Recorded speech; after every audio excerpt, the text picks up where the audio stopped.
आते हैं आज की कहानी के ऊपर। बहुत सारी ऐसी कहानियाँ हैं जो आपको सुनाता हूँ, आपको अच्छी लगती हैं, कहीं बुरी लगती हैं, लेकिन कुछ कहानियाँ ऐसी हैं जिसको खुद सुनाने में मुझे अच्छा लगता है, और उन्हीं में से आज की कहानी है। एक चोरी कहें या डकैती कहें, एक ऐसी कहानी है ये जिसकी साजिश से लेकर जिसके अंजाम तक हर मोड़ पे कुछ ना कुछ नया है। इस कहानी ने पंजाब पुलिस का भी सर चकरा दिया था। कहते हैं कि वो जुर्म सबसे पेचीदा जुर्म होता है जो फर्स्ट टाइमर करते हैं, मतलब जिनका कोई क्रिमिनल रिकॉर्ड नहीं, पुलिस में उनका कोई नाम नहीं, किसी पुराने क्राइम में उनका कोई कभी नाम आया नहीं। तो ऐसे फर्स्ट टाइमर जो पहली बार जुर्म करते हैं, उन तक पहुंचना, उन्हें ढूंढना, उन्हें पकड़ना, किसी भी पुलिस अफसर से आप पूछिए, कहते हैं सबसे मुश्किल काम है। क्योंकि जिनका क्रिमिनल रिकॉर्ड है, ये कोई ख़ास पैटर्न पे क्राइम करते हैं, उन तक पहुंचना पुराने केसेस से हिस्ट्री निकाल कर आसान होता है, लेकिन नए मुजरिमों की नई जुर्म को पकड़ना वाकई एक चैलेंजिंग काम होता है। कहानी लुधियाना के पास रहने वाली मोना की है। मोना का वैसे पूरा नाम मनदीप कौर है। मनदीप कौर एक ठीक ठाक परिवार से, उसके 2 भाई, माता पिता, दिखने में खूबसूरत, लेकिन शुरुआत से ही वो बहुत पैसे बहुत कम वक्त में कमाना चाहती थी, और इसीलिए वो शुरू से ही गलत रास्ते पर चली और हमेशा कुछ सोचती थी कि कैसे जल्दी से जल्दी पैसा कमाया जाए। थोड़ा वक्त बीता, इसी दौरान एक लड़के के खिलाफ उसने यौन शोषण यानी रेप का इल्ज़ाम लगाया। अब इसके बाद पुलिस ने उस लड़के को पकड़ा, मामला कोर्ट में गया। अब मोना का कोर्ट आना जाना शुरू हो गया। वो लगातार लुधियाना के कोर्ट जाती पेशी पर, फिर आती। अब आपको मालूम है कि एक बार कोर्ट में पेशी पे जाने में आराम से आपका आधा दिन निकल जाता है, तो लगभग कई महीनों तक वो कई घंटे अदालत के अंदर बिताती। अदालत में आने जाने के दौरान उसकी बहुत सारी वकीलों से दोस्ती हुई। उसने अदालती कामकाज को समझा, लोगों से मिली जुली, हर तरह के क्रिमिनल से उसका सामना हुआ। उसी अदालत परिसर में कोर्ट के एक ATM मशीन भी हुआ करती थी, वकीलों के लिए, अदालत में जो लोग काम करते हैं उनके लिए। तो उस ATM मशीन में अक्सर जो वैन है, कैश डिलीवरी वाली वैन, CMS कंपनी जिसको सिक्योरिटी का जिम्मा दिया गया था, वो वैन वहाँ आती और उसमें ATM में पैसे डालती। जो वैन में पैसे डालने के लिए वहाँ आता, CMS कंपनी का एक मुलाजिम, उसका नाम था मनजिंदर सिंह। उसे प्यार से और मनी भी लोग कहते थे। तो पैसे का काम भी करता था और उसका एलियस भी मनी। तो वो अक्सर कोर्ट आता और उसी ATM मशीन में पैसे डालता। कई बार मोना को भी पैसे की ज़रूरत हुई, उसी ने ATM मशीन का इस्तेमाल किया। अब चूँकि कोर्ट आना जाना लगातार था, घंटों बिताती, तो कई बार उसने देखा कि एक गाड़ी आती है, वैन, उससे पैसे ATM में डलते हैं, और उसमें एक शख्स है जिसका नाम है मनी। शुरुआती बातचीत हुई, फिर दोनों में दोस्ती हो गई। अब धीरे धीरे मनजिंदर जो है, यानी कि मोना, वो अब पूछताछ करने लगी कि ये बताओ कि ये पैसे कैसे डलते हैं, कहाँ से आते हैं, क्या करते हैं, चूँकि दोस्ती सी सब चल रही थी। इधर लगातार कोर्ट में आने जाने की वजह से अब ये हो गया कि मोना के पूरे घर वाले, मोहल्ले वाले, वो सब पूछते थे कि आपकी बेटी क्या करती है। तो उसे वकालत के बारे में इतनी जानकारी हो गई थी कि वो सबको यही बताती थी कि मैं एक वकील हूँ, लॉयर हूँ। अब हर एक को यही जानता था कि मोना एक वकील है। कोर्ट आना जाना है, इधर ATM मशीन का वो मुलाजिम मनी भी आ रहा है। अब दोनों में दोस्ती हो गई, बातचीत चल रही है। इसी दौरान, इसी फरवरी में, एक शख्स से उसकी मुलाकात होती है जिसका नाम है जसविंदर सिंह, मोना की। जसविंदर सिंह किसी बार में एक मॉकटेल बनाने का काम करता था। दोनों की मुलाकात हुई, मुलाकात दोस्ती में बदली, दोस्ती प्यार में, और दोनों ने फरवरी में शादी कर ली। अब मोना और जसविंदर, ये दोनों पति पत्नी। इधर कोर्ट में वो रेप वाला केस चल रहा है, वो लगातार कोर्ट में आ रही है। इधर ATM मशीन से पैसे लगातार कोर्ट में आ रहे हैं, और उस चक्कर में मनी से मुलाकात हो रही है। अब उसने मनी से पूरे ATM सिस्टम के बारे में जानकारी लेनी शुरू की। हर छोटी छोटी चीज़ जब पूछना शुरू किया, तो एक दिन मनी ने मजाक में कहा कि तू इतनी जानकारी ले रही, क्या तुझे बैंक लूटने का इरादा है? तो उसने कहा बहुत मुमकिन है, हो सकता है लूट लूँ। उसे लगा मजाक है, लेकिन मोना का ये मजाक नहीं था। अब उसके दिमाग में कुछ और चल रहा था। उसने पता किया कि ATM मशीन में जो पैसे आते हैं CMS की गाड़ी से, उस CMS की गाड़ी में पैसे कहाँ रखे जाते हैं, वो कौन सी जगह है, और वहाँ पे कितने पैसे होते हैं। अब आपको पता है कि जितने भी आपके शहर इलाके में जो ATM मशीन होती है, वहाँ अलग अलग, कहीं पर डे आती है, कहीं 2 दिन में, 3 दिन में।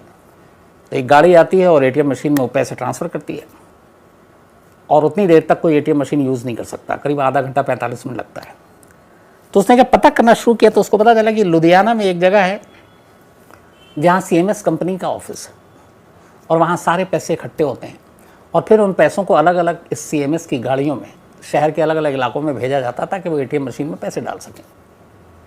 अब चूंकि मनी उसी सीएमएस का एम्प्लॉई था, उसे पता था। एक दिन मोना ने उससे कहा कि कब तक यूं ही ज़िंदगी जिएगा नौकरी करके, कुछ बड़ा करते हैं। उसने कहा क्या? तब उसने कहा क्यों ना एक जहाँ पे ये सारे पैसे इकट्ठे होते हैं उसे लूटा जाए। पहले तो उसने कहा कि ये क्या बेवकूफ़ी है, लेकिन फिर उसने कहा नहीं, ये आसानी से कर सकते हैं, तो सिर्फ अंदर खाने की खबर दे। मनी को भी लालच आया, वो तैयार हो गया। उसने कहा लेकिन कैसे, इसके लिए ज़्यादा लोगों की ज़रूरत पड़ेगी। अब मोना और मनी तैयार है। इसके बाद मोना ने अपने पति जसविंदर को तैयार किया, उसे भी पैसे की ज़रूरत थी। फिर उसने अपने एक भाई को तैयार किया, वो भी तैयार हो गया। इसके बाद अब जसविंदर और मनी ने अपने अलग अलग 2-3 लोगों को तैयार किया। धीरे धीरे 10 लोगों की एक टीम बन गई।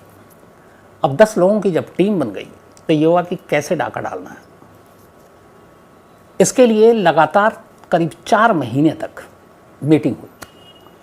हर मीटिंग वीक में एक दिन अलग अलग लोकेशन पे होती ताकि कभी एक साथ कहीं पकड़े ना जाए। बिल्कुल मनी हाइस्ट, आपको याद होगा वही सारी सीन। और उसी मनी हाइस्ट पे याद आया कि जो ऐसी ही कहानी कुकू एफएम ऐप पर, आप उसके ऑडियो बुक पर 100 करोड़ बैंक हाइस्ट पर भी आप सुन सकते हैं। कुकू एफएम पर है कैसे 100 करोड़ रुपए की एक चोरी हुई और उस चोरी का मास्टरमाइंड कौन, किस तरीके से इस पूरी रॉबरी को अंजाम दिया गया, तो इसमें जो मास्टरमाइंड के पीछे किसका हाथ था, ये सारी इंटरेस्टिंग चीज़ें आप कुकू एफएम ऐप के audio book 100 crore bank heist, देश की शायद सबसे बड़ी चोरी है, उसको आप सुन सकते हैं कुकू एफएम ऐड बुक जाकर। तो कुकू एफएम देश का बेस्ट ऑडियो शो प्लेटफॉर्म है। 15 लाख से ज़्यादा इसके एक्टिव हिंदी पेड सब्सक्राइबर हैं। कुकू एफएम हर महीने 4200 घंटे के कंटेंट्स के साथ सामने आता है और इस पर 10,000 से ज़्यादा ऑडियो बुक हैं जिसे आप कभी भी कहीं भी किसी भी ज़ुबान में सुन सकते हैं, ख़ासतौर पर हिंदी में। इसमें biography, business, crime, entertainment, politics तमाम बुक हैं। और क्राइम तक फैमिली के लिए ख़ास ऑफर है कुकू एफएम ऐप की तरफ से, और वो ऑफ़र है इस बार 50% डिस्काउंट। तो यानी आप पहले महीने के लिए सिर्फ 49 रुपीज़ में सब्सक्रिप्शन हासिल कर सकते हैं और 10,000 से भी ज़्यादा जो ऑडियो बुक का ख़जाना जहाँ चाहें जब चाहें सुन सकते हैं। और डिस्क्रिप्शन में लिंक है, तो लिंक में जाएं और क्राइम तक फैमिली के लिए क्राइम 50 कूपन कोड है, उसका इस्तेमाल करें और 50% डिस्काउंट पाएँ। 99 रुपीज़ का सब्सक्रिप्शन पहले मंथ के लिए सिर्फ 49 रुपीज़ में। तो अब यहाँ 10 लोगों की टीम बनी, मीटिंग शुरू हुई। मीटिंग अलग अलग जगहों पर, अब छोटी से छोटी डिटेल मीटिंग के दौरान शेयर की जाती। एडवांटेज ये था मोना को कि एक बंदा उसी सीएमएस की कंपनी में काम करता है, यानी मनी। तो जब सारी चीज़ें हो गई, कैसे चोरी करनी है, कितने लोग होंगे, 2-5-5 की टीम को 2 ग्रुप में बांटा जाएगा। लेकिन उस दिन चोरी की जाए जिस दिन उस कंपनी में जहाँ से ये सारे पैसे अलग अलग गाड़ियों में डिस्ट्रीब्यूट होते हैं, सबसे ज़्यादा पैसे। तब जो डिटेल निकल कर आई वो ये कि आमतौर पर सैटरडे और संडे ये 2 वो दिन होते हैं जब एटीएम मशीन में पैसे नहीं डाले जाते। एटीएम मशीन में पैसे डाले जाते हैं फ्राइडे को सबसे ज़्यादा, आम दिनों के मुकाबले, मंडे, ट्यूसडे, वेडनेसडे, थर्सडे के मुकाबले। क्यों? क्योंकि सैटरडे संडे मालूम है कि अब 2 दिन तो डालने आएंगे नहीं, तो जितने भी सैटरडे संडे भी लोग निकालें उसके हिसाब से आप फ्राइडे को डाल दो, तो उस हिसाब से पैसे ज़्यादा होते हैं फ्राइडे को। तो ये तय हुआ कि रॉबरी फ्राइडे की नाइट को करेंगे, थर्सडे और फ्राइडे की नाइट। अब सिर्फ इंतज़ार था कि कब सबसे ज़्यादा पैसे हों। जिस दिन मनी इशारा करेगा उस दिन चोरी होगी। अच्छा, जब भी ये लोग मीटिंग करते तो सब कुछ ये होता कि अगर ये चोरी कामयाब हो गई तो सब उसी वक्त पैसे बंटवारे होंगे, सब अलग अलग जाएंगे और जो पहला काम करेंगे वो सब, कुछ को हरिद्वार जाना था, कुछ को हेमकुंड साहब जाना था, सब मतलब तीर्थ वाली जगह पे जाएंगे ताकि एक तो ऊपर वाले का शुक्रिया अदा करें और साथ ही माफ़ी भी मांगे। दोनों चीज़ें थी कि हमने चोरी किया। मीटिंग हो गई। अचानक एक दिन मनी ने खबर दी कि 9 और 10 जून की रात सबसे आइडियल टाइम है, इसलिए कि उस दिन वहाँ सबसे ज़्यादा पैसे होंगे। करीब 11 करोड़ रुपए होने की बात थी। बात तय हो गई। अब इसके बाद 10 लोगों की टीम वहाँ पहुँचती है। जाने के बाद 2 अंदर से जाते हैं, 8 पीछे से। और कमाल की बात यह है कि इनमें से एक के पास चाकू के अलावा बाकी किसी के पास हथियार नहीं था। मनी जो कि अंदर की सारी चीज़ें जानता था, वो वहाँ जाकर जितने भी सिक्योरिटी डिवाइस थे उन सबको बंद कर देता है, जो सीसीटीवी कैमरे हैं उनको भी बंद कर देता है। और जो गनर और गार्ड थे उसे ये भी पता है कि रात में उस दिन कितने की ड्यूटी है, कम लोग थे, तो उन पे ये लोग काबू पा लेते हैं। उन सबको एक अलग रूम में बंद कर देते हैं। फिर वॉल्ट रूम में जाते हैं जहाँ पैसे थे, वहाँ लोग गिन रहे थे पैसे, उनको अलग बंद कर देते हैं। फिर उन सारे पैसों को 3 बैग में भरते हैं और भरने के बाद वहीं की एक CMS वैन उसको उठाते हैं और उसके बाद उसमें सवार होते हैं। ये लोग रात करीब 2 बजे के आसपास पहुँचे और सिर्फ 1 घंटे के अंदर सारा कुछ कर डाला। पैसे लेकर अब 10 लोग वहाँ से निकल लेते हैं। इन्हें अभी ये भी पता नहीं कि इन्होंने कितने पैसे लूटे। 2 बजे एंटर किए, 3 के आसपास निकल गए, लेकिन पुलिस के पास खबर जाती है सुबह 7 बजे, क्योंकि अगले 3-4 घंटे एक तो वो बंद, फिर उन्हें पता भी नहीं। जब मॉर्निंग में बाकी लोग आते हैं, फिर उनके मेन बॉस को फ़ोन किया जाता है, भगदड़ मच जाती है, सब लोग आते हैं। अब पुलिस को बताया जाता है, पुलिस के भी हाथ पैर फूल गए। शुरू में कहा गया 4 करोड़, फिर कहा गया 5 करोड़, फिर 6 करोड़। आखिर में उस 10 तारीख की शाम तक गिनते गिनते पता चला कि टोटल 8 करोड़ एंड 49 लाख, यानी कि 8.5 करोड़ रुपए के करीब लूट कर ले गए CMS के उस ऑफिस से। अब इतनी बड़ी रकम, शहर के कमिश्नर की भी हवा ख़राब। वो खुद मौके पर पहुँचे, जांच हुई, वहाँ देखा तो पता चला कि यहाँ तो सिक्योरिटी सिस्टम ही नहीं है। जहाँ पे इतने करोड़ों रुपए रखे हों तो वहाँ कुछ तो इंतज़ाम हो। इंतज़ाम के नाम पे लचर। गुस्सा भी आया पुलिस वालों को, लेकिन पहले तो ये था कि चोर को पकड़े। अब तफ्तीश शुरू हुई। सबसे पहले पुलिस ने उस रात उस एरिया के जो जितने भी सेलफोन एक्टिव थे, ताकि बाहर के कुछ लोगों के नंबर हों तो पकड़ में आसानी आ जाए, उनको ढूंढे। हैरत की बात यह थी कि उस रात जितने भी कॉल डिटेल खंगाले गए, कोई भी सस्पिशियस नंबर नहीं आया। उसकी वजह ये थी कि इन 10 के 10 ने पहले से तय कर रखा था कि कोई भी फ़ोन यूज़ नहीं करेगा। अब इनका फ़ोन यूज़ हुआ नहीं, पुलिस तलाशी इधर उधर ले रही। नेक्स्ट डे मॉर्निंग में लुधियाना से बाहर एक जगह पर इनको CMS की वो वैन लावारिस पड़ी मिलती है, अंदर कोई पैसे नहीं। अब उस वैन जहाँ पे मिली वहाँ पे पुलिस ने फिर वहाँ के भी सारे कॉल डिटेल खंगालने शुरू किए कि यहाँ पे कौन कौन से फ़ोन एक्टिव थे, और वहाँ से एक नंबर मिला। उस नंबर के थ्रू पुलिस वहाँ से थोड़ी दूर एक गांव में पहुँची। जिसका वो नंबर था उसके घर पे दबिश डाली। उस बंदे से पूछताछ हुई, उसको पकड़ा, उसके पास से कुछ पैसे भी मिले, लेकिन आगे वो कुछ बता नहीं रहा और उससे कुछ कह रहा मुझे पता नहीं है, मुझे तो किसी और ने काम दिया था। उसकी निशानदेही पे 2 और को पकड़ा गया, उसके पास से भी पैसे मिले, लेकिन असली कौन है और बाकी इनके पास से उतने पैसे नहीं मिले, बाकी रकम कहाँ है, पुलिस अंधेरे में। सारी टीम लगा दी गई। इसी दौरान में हुआ ये कि इस बैंक रॉबरी के 48 घंटे के अंदर अंदर पुलिस ऐसे क्राइम के बाद सोशल मीडिया पे भी बहुत नज़र रखती है। एक जगह एक सोशल मीडिया में पुलिस ने देखा कि एक नौजवान 500 की गड्डी के साथ रील बना रहा और उसको उसने पोस्ट कर दिया। करीब 8.5 करोड़ की रॉबरी हुई है। उसके 48 घंटे के अंदर एक लड़का रील बना रहा है, वो भी 500 के नोटों की गड्डियों के साथ। पुलिस को लगा ये मामला क्या है। फिर ये अब तक की तफ्तीश में पुलिस को लग गया था कि बिना किसी भेदिए के ये लूट नहीं हो सकती, यानी CMS का कोई एम्प्लॉय शामिल है।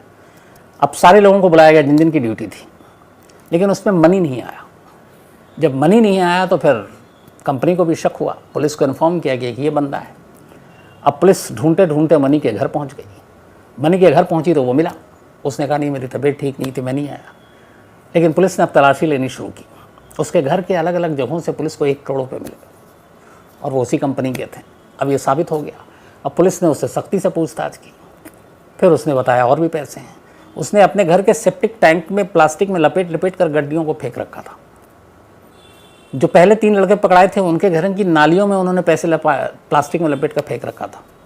पुलिस वालों को बेचारे सीवर और सेप्टिक टैंक में उतरना पड़ा। नोटों को निकाल कर धो कर सुखाते हुए तस्वीरें हैं।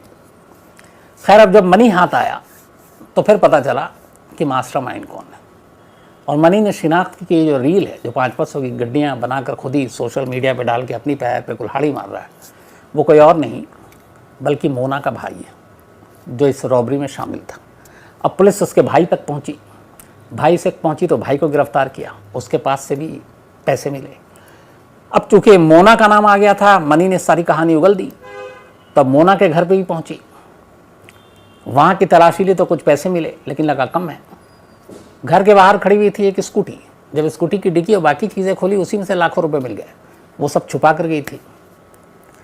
अब धीरे धीरे करके एक एक तो सब हाथ आ गए, लेकिन मास्टरमाइंड मोना और उसका पति जसविंदर सिंह दोनों फरार। पुलिस ने सारे फ़ोन इन दोनों के और घर के जो है वो सर्विलांस पे लगा दिया कि कभी तो कॉल आएगा। इधर पूछा कि तीर्थ स्थान पे जाना है, शर्त थी तो कहाँ जा सकते हैं, पर उनको ये था कि किसी ने किसी को बताया नहीं था कहाँ कहाँ जाना है, ताकि ये भी अंदाज़ा था कि शायद पकड़े जाए तो दूसरे का राज न खोल दें। अब बड़ी मुश्किल पुलिस के लिए, क्या करें इन दोनों को पकड़ने के लिए। पुलिस ने घर के नंबर सर्विलांस पे लगा रखे और बस अब इंतज़ार कर रहे हैं। अचानक चौथे दिन यानी कि 14 जून को मोना की मां के घर की फ़ोन की घंटी बजी। पुलिस फ़ोन को सुन रही थी, दूसरी तरफ मोना थी। उसने अपनी मां को बताया कि मैं हेमकुंड साहब आई हुई है उत्तराखंड, तो यहाँ दर्शन करने आई हूँ, बाकी सब ठीक ठाक है। जैसे ही पुलिस ने ये कॉल रिकॉर्डिंग सुनी, पुलिस की एक टीम फ़ौरन उत्तराखंड रवाना। अब उत्तराखंड जाने के बाद वो सबसे पहले गए जो केदारनाथ और ये दर्शन के लिए चौपर चलती है वहाँ स्पेशल। कितने पैसे हैं इनके पास कि कहाँ बाई रोड और इसमें जाएंगे, चौपर बुक क्या होगा, पता चला नहीं, इस नाम का कोई बुकिंग ही नहीं है। अब बाई रोड पुलिस पहुंची।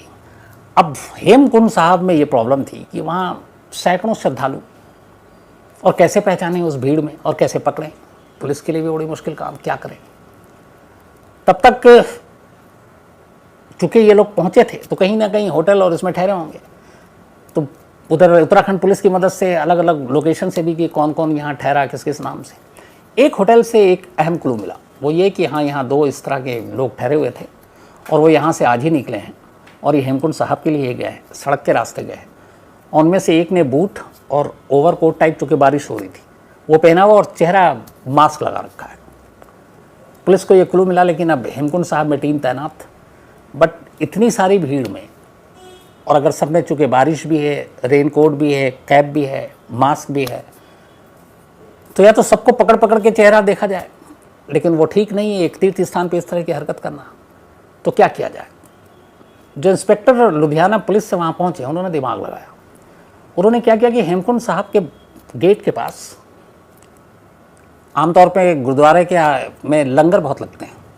उन्होंने कहा कि तीर्थ यात्रियों के लिए फ्री फ्रूटी बांट रहे हैं, ताकि जो भी आ रहे हैं वो सब फ्रूटी पिएँ, क्योंकि चढ़ाई है, पैदल आते हैं, सांस फूलता है, प्यास लगती है। अब पुलिस वालों ने लंगर के नाम पर फ्रूटी पिलाना शुरू कर दिया सारे श्रद्धालुओं को। अब फ्रूटी पिलाने का एक मकसद था, आप कोई प्रसाद दे हाथ में लेके चला जाएगा, आप चेहरा नहीं देख पाओगे। जब आपको फ्रूटी दे रहे हैं तो फ्रूटी पीने के लिए अगर आपने मास्क भी लगाया तो हटाना पड़ेगा, नकाब है तो हटाना पड़ेगा।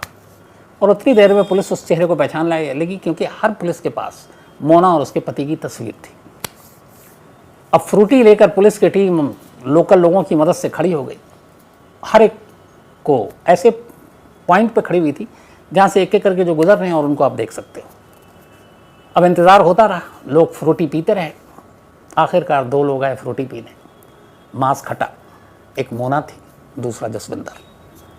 अब ये दोनों अभी अंदर जा रहे हैं, बाहर नहीं निकल रहे हैं। अभी इनको दर्शन करना है हेमकुंड साहब का, मत्था टेकना है।